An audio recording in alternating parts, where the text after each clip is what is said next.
Wakili ni wacho ni tungni gi bedo kendo matimore sani e piny Kenya en bedo maber nikech Kenya. Kata bedo maber ne Kenya ni dongruok betie, demokrasia bede.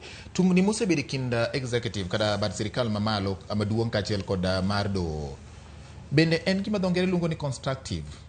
King'iye mos, en gima nyalo kelo ber ne jopiny, koso en gima miyo koyo donje chuny japiny to piny ochimo kanye. King'iyo kaka gisebedo ka gitiyo.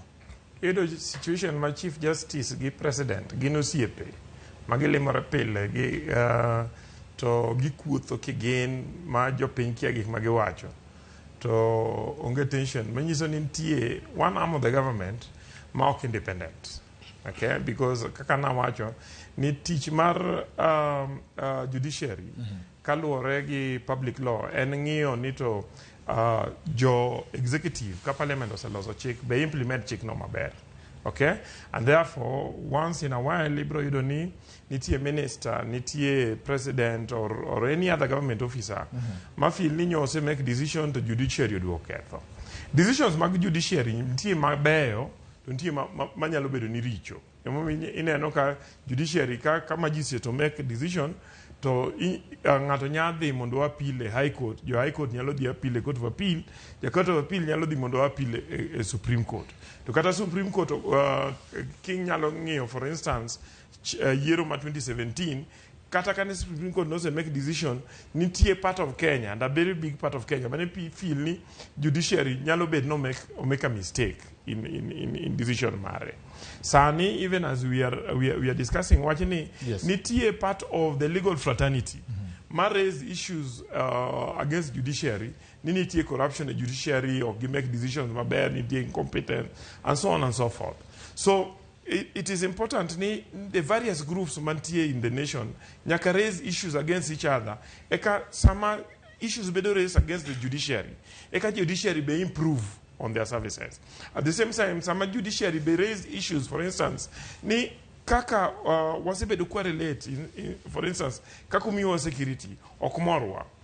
Ema miyo the executive also an opportunity to improve. Gima wawacho ni some issues go work, to nego bed ni arms ma government go consult. Okay? And winjo ka the CS mar interior nyo wacho ni even on that day manage the Chief Justice no raise that issue. Negiloso gi Chief Justice siko. Mano bedo surprise thereafter the Chief Justice no raise gino a press statement. Ang'o manyalo miyo Chief Justice gol gimora yanga kane giwuoyo? It is possible ni samoro noko tim gik moko e yo ma odwaro as an individual. Okay? And poni mano timore to it is important ni mondo joma nie serikal inside mar executive mondo prove on how they are doing things. Gima ne giwacho gitimo kaka giwacho ne gitime no gitim gimarach, but how they do it. But at the same time, you know ni Chief Justice ni en Chief Justice must be the box to a corner.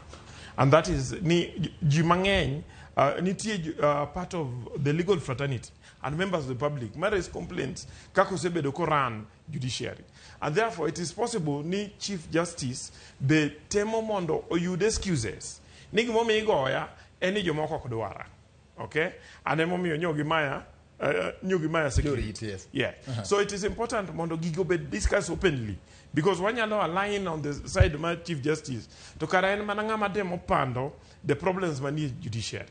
Mabeo nego be discussed. Okwanyal discuss mana ni there's a complaint from the Chief Justice. To at the same time okwa discuss issues maros. For instance, I believe ni the way my Chief Justice new addressing is not the proper way.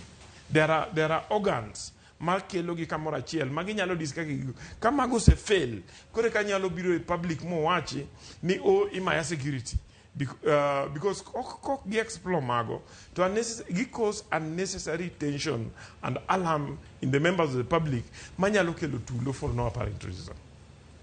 All right.